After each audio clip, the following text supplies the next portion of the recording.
Guys, so it's me again, and I thought I should continue where I left off about my introduction and what I used to do for a living. So back in the States, I used to be an accounting analyst for about 2.5 years at a health insurance company, and prior to that, I used to work for a financial company for about 6 months before I decided to make my transition. And it was at my job where I was able to grow a lot as a person, and also as a working professional. It was then and there that I actually learned, things I wanted to do in my life and the things I didn't like so much, such as numbers. So, after working there for about 2.5 years, I decided I wanted to, broaden my horizons. And somewhere in the back of my mind, I always thought, what would it be like to live in Japan? Because it's something I've always wanted to do, and so because I do kendo, so why not do it there? I love the States. I love my culture, but also at the same time, I wanted to grow. I really, really wanted to grow. I wanted the same type of growth I had back in my university days that, made me a part of who I am today.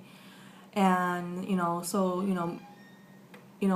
about halfway through 2010, I decided to give my boss my resignation letter and purchased a one-way plane ticket to Japan. And, as you know, the rest was history. Honest to God, before moving to Japan, I had no plans. The only thing I had was a ticket and my motivation and confidence, that led me to where I am. Like, you cannot imagine how stressed out I was the months leading up to the month of my resignation. Like, I didn't even get a job offer until like 1 week before I quit my job. And it was like the most stressful time of my life.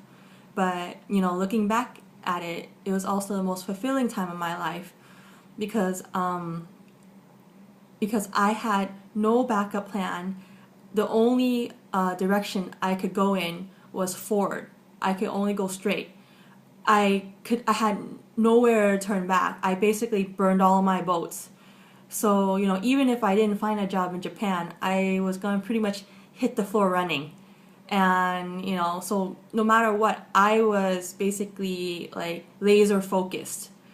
And I guess, where am I getting at with the story? Well, for anyone that wants to pursue a dream, just do it.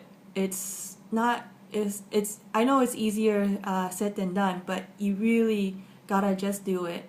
And, sometimes not having a backup plan might be the best way because, if you have a safety blanket or like it's something you can always turn back to.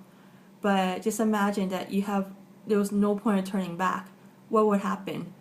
I'm pretty sure that, it's pretty much fight or flight. But if you have a lot of confidence in yourself, I know any of you can do it. I'm no different from anyone out there. So, I guess what I'm trying to say is that, if someone like me can do it, I'm pretty sure everyone can. Well, so, this about ends my message or my video of the week. So, until next time, thanks.